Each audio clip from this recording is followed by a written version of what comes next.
When Pam Bondi leaned toward her microphone that night and let those two words slip, "go back," it was supposed to be another forgettable political jab, the kind tossed out during heated debates, lost in the endless churn of talking points and hashtags. But this time, it was different. The words slammed into the walls of the Civic Center, into the television screens of millions of Americans, into the gut of a nation already fraying at the edges. In our reality, Jasmine Crockett rose above it. She stood strong, delivered a masterclass in dignity, and turned Bondi's insult into a rallying cry heard across the country. But what if she hadn't? What if at that exact moment, under the brutal glare of the cameras, Jasmine Crockett hesitated? What if the silence wasn't powerful but devastating? What if instead of igniting a movement, that moment crushed a career? Tonight we dive into the chilling what if, a timeline where Pam Bondi's go back insult didn't just wound, but ended Jasmine Crockett's rise, and shook America in a way nobody was ready for. Because sometimes history doesn't hinge on loud victories. It teeters on the fragile edge of silence.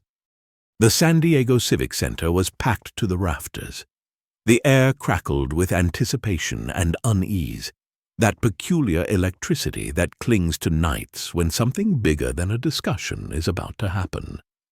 Bright overhead lights cast a clinical glare over the long, curved panel table where Pam Bondi and Jasmine Crockett sat, separated by mere feet but miles apart in purpose. Journalists checked their recorders, cameramen whispered into headsets. Somewhere backstage, a producer prayed for a smooth show, unaware that the evening was already spiraling out of his hands. Pam Bondi was immaculate in a steel-gray suit, her smile pulled tight at the corners. She thrived in arenas like this, adversarial, theatrical, ruthless, and tonight she was hunting. Beside her, Jasmine Crockett adjusted the microphone with steady hands. She looked composed, a picture of controlled fire. She knew the stakes. She knew that they weren't just discussing policy changes at the Department of Justice. They were fighting for the soul of truth itself. The moderator, Monica Reyes, wasted no time. "Attorney General Bondi, can you walk us through the rationale for reversing protections for journalists?" Bondi leaned in, her voice smooth, almost musical. "National security must always come first. Shielding leakers under the guise of journalism is a threat we cannot tolerate." The line, polished and rehearsed, was delivered with such calculated ease that a few heads in the crowd nodded. But just as many faces darkened, stiffened. They knew what leakers often meant. Whistleblowers, truth-tellers. Monica turned to Jasmine. "Congresswoman Crockett?" Jasmine met her gaze, then Pam's. Her voice, when it came, was measured but fierce. "When governments start dictating who is or isn't a legitimate journalist, we are walking a dangerous line." A ripple moved through the crowd. Phones tilted up to record. Pam Bondi's lips twitched, a predator scenting blood. The next question came, about how the reversal would impact minority journalists. Monica barely finished speaking when Jasmine leaned in, her voice clear. Communities of color have always depended on independent media. When mainstream outlets look away, it's our journalists who stay and tell the truth. Another low hum through the audience. You could feel the room lean into her. And that's when it happened.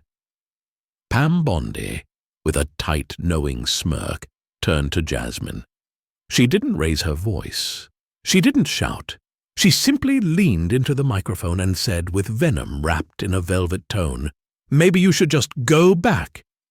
The Civic Center froze. It was a silence so sharp it could have cut through steel. Even Monica's hand, reaching for her next card, stilled in mid-air. Jasmine blinked, and for a moment, a terrible, stretching moment, she hesitated. Instead of channeling the fire burning behind her ribs into a poised, devastating response, she faltered. Her hands trembled slightly on the table. Her gaze darted toward the moderator, then away. Her mouth opened and closed again. The audience, the cameras, the millions watching at home, they caught it. Not just the insult, not just the cruelty, but the silence afterward, the crack in Jasmine Crockett's armor. Pam Bondi's smirk widened. She crossed her arms, sitting back in her chair, savoring it. Online, it took mere seconds. Clips hit Twitter before the moderator even found her voice again. "Did y'all see that?" Crockett choked. "Bondi just ended her. Where's that fire now?" It wasn't fair, it wasn't right, but it was happening. The narrative was already slipping away from Jasmine Crockett, and by the time Monica awkwardly moved to the next question, the damage had been done. The night that should have been a battle for justice was now something else entirely. The night Jasmine Crockett fell silent. The clips hit social media like a match to dry brush. Within minutes, #Crockett jokes trended at #1. The frame wasn't just about the insult anymore. It was about Jasmine Crockett's hesitation, her visible pause, her silence. TikTok videos looped the moment over and over, Jasmine blinking, mouth half open, frozen. The captions were cruel. Not ready for prime time. Weak. Not leadership material. Cable news wasted no time. That night, panel after panel replayed the footage, each host narrating it like a political autopsy.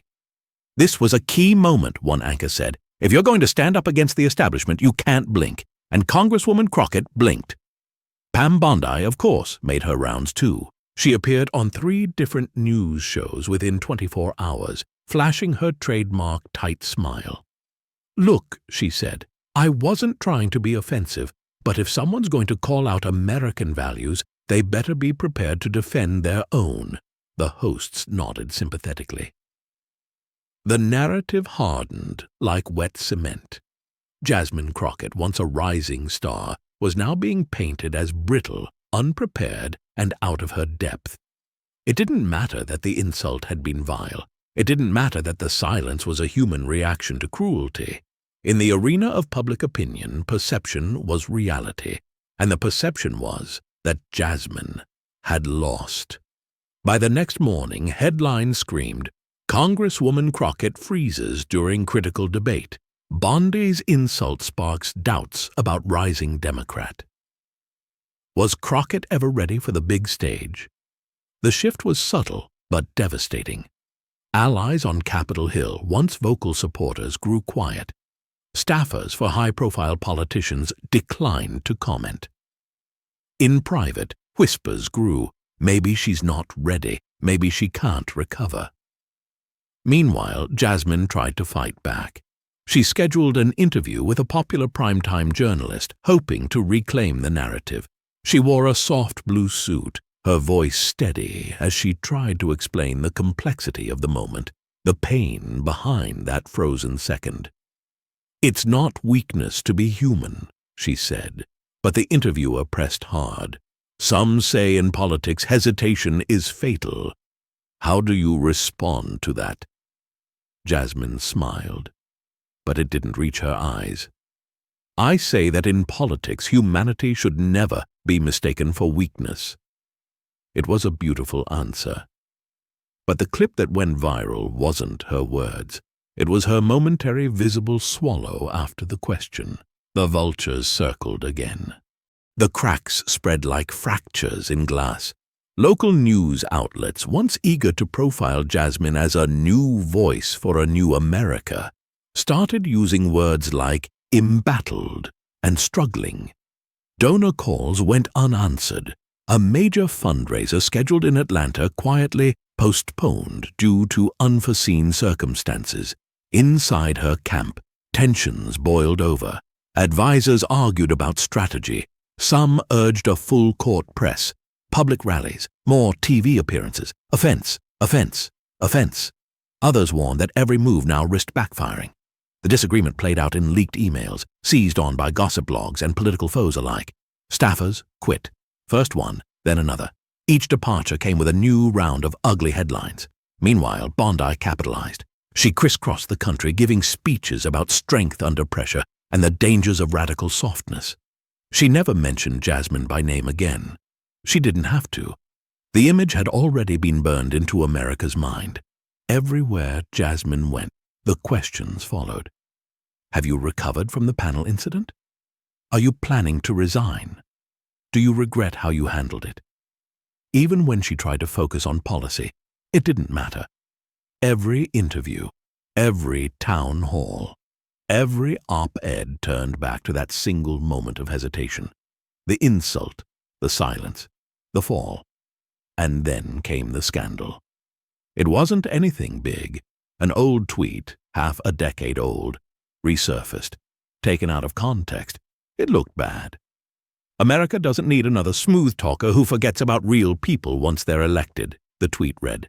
Opponents pounced. Is Jasmine Crockett anti-American? Is this who we want representing us? The headline churn didn't stop. The polls plummeted. Invitations to major events dried up. Donors pulled back. Even longtime mentors made carefully worded statements about giving space to new leadership. Jasmine felt it all. The isolation, the sting, the betrayal. There were moments when she considered walking away entirely. Moments when the walls of her small Dallas office felt too close, when the weight of the expectations she had carried for so long seemed impossible to bear. But something inside her refused to break. She didn't quit. Not yet. Instead, she planned one last stand. A heartfelt town hall event, deep in the heart of her district, face to face with the people who had believed in her long before she had national headlines. It wasn't about reclaiming glory.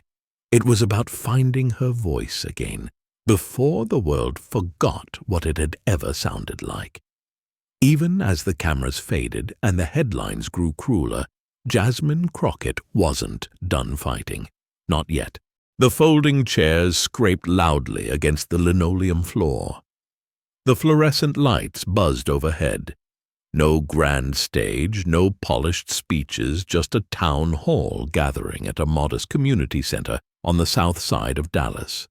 Jasmine Crockett stood in front of them. A small podium, a cracked microphone, a crowd of maybe 150 people. Some wore campaign t-shirts faded from too many washes. Others wore skepticism on their faces. She cleared her throat. I'm not here to ask for your forgiveness, she said, her voice echoing against the cinder-block walls. I'm here to remind you who we are. A few heads nodded. A few arms stayed stubbornly crossed. Jasmine spoke from the gut, not the teleprompter. She talked about how communities like theirs knew what it meant to be knocked down. She talked about dignity, not perfection, about fighting battles even when you were bruised, about how leadership wasn't about never falling. It was about standing up anyway. I stumbled, she admitted, but I didn't fall alone. They wanted to humiliate all of us, to make us doubt ourselves. The words rang true for some. There were small bursts of applause, murmurs of agreement. But outside the community center, the national media wasn't paying attention. There were no trending hashtags, no viral clips, no dramatic headlines. The comeback was happening, but it was quiet. Too quiet. Meanwhile, Pam Bondi stayed on the offensive. She dropped new talking points in interviews about weak leaders who fold under pressure. She never said Jasmine's name. She didn't have to. Every coded insult landed like another blow. Jasmine pushed forward. She held more town halls, released passionate op-eds about freedom of the press, justice, and representation. She rallied small but fierce groups of supporters, veterans, teachers, young activists. They carried signs. Our voice, our fighter. They posted pictures. They tweeted. But the national machine had already moved on. Jasmine was fighting a battle few noticed anymore. Still she fought. The final blow didn't come from Bondi. It came from the quiet betrayal of time. In Washington, when new legislative committees were formed, Jasmine's name was left off the lists. Lobbyists who once courted her now booked lunches with newer, shinier candidates. Invitations to speak dried up. The media stopped asking for her comment. She was still there, still fighting, still speaking. But it was like shouting into a storm. Then came the special election. A challenger emerged, young, dynamic, media-savvy, someone who promised to restore strength and move beyond the controversies of the past. He didn't attack Jasmine directly. He didn't have to. The unspoken message was clear. She was a liability now. In debates, he smiled politely at her, praised her early passion, then pivoted to what leadership demands today. Polls showed a steady erosion. By the final weeks, the writing was on the wall. Even her fiercest supporters could see it. The momentum was gone. Election night was a gray, wet evening. Volunteers huddled in a rented hall, clutching paper coffee cups, refreshing their phones in grim silence. When the results rolled in, Jasmine Crockett had lost her seat, narrowly, painfully, but undeniably. Pam Bondi, when asked for comment on a morning show, only smiled and said, "America speaks when it needs to." Jasmine packed up her office slowly. Photographs, awards, stacks of handwritten letters from constituents who had once believed she could change the world. No press conference, no tearful farewell, just a quiet exit. As she drove away from Capitol Hill for the last time, the city skyline shrinking in her rearview mirror, Jasmine Crockett didn't feel anger or regret. She felt a different kind of clarity. The fight for dignity, for representation, for truth. It was bigger than any one person. They had tried to silence her. They had succeeded in dimming her light for a moment. But the fire they tried to extinguish, they had only scattered the embers, and embers, given time and breath, have a way of setting the world ablaze. Jasmine Crockett wasn't gone. She was just getting started. The news cycle moved on. New scandals, new faces, new battles for America's attention. The insult that had once gripped the nation faded into background noise, a footnote in the endless churn of outrage and distraction. But for some, it wasn't forgotten. In South Dallas, in Detroit, in Oakland, and Atlanta, the clip of Jasmine Crockett's hesitation still resurfaced from time to time, not as a meme or a failure, but as a mirror reflecting the impossible burden placed on those who dare to rise without permission.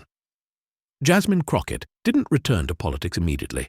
Instead, she went back to her roots. She held workshops in community centers about media literacy, about the power of narratives, about standing tall even when the world twists your silence into shame. She wrote essays, not for the big coastal publications, but for local papers, for grassroots newsletters, for the forgotten corners of America that had once lifted her up. Slowly, quietly, a new reputation began to build, not as a congresswoman, not as a fallen star, but as something deeper, as a reminder that leadership isn't about never stumbling under pressure. It's about who you choose to be after the stumble. Meanwhile, a different kind of reckoning brewed across the country. People began questioning the machinery of gotcha politics. They began asking harder questions about how quickly America turns on those who show even a flicker of vulnerability. Commentators wrote think pieces, What We Did to Jasmine Crockett, and The Fragility of Black Excellence in American Politics. High school civics teachers played the infamous clip not as a warning, but as a discussion point. What should strength look like? Is silence always weakness? Slowly, the narrative began to shift. Not enough to undo the damage, not enough to erase what had been lost, but enough to plant seeds that would grow in the minds of young girls watching the world try to shatter someone who looked like them. Seeds that whispered, your voice matters, even when it shakes, even when it falters, especially then. Years later, when a new generation of leaders emerged, bold, imperfect, unbreakable, they would cite Jasmine Crockett, not for how she rose, not even for how she fell, but for how she kept standing anyway. Because dignity isn't about winning every battle. It's about refusing to let anyone define your worth by a single moment. And sometimes, the most powerful revolutions start not with a roar, but with a breath held steady against the weight of the world.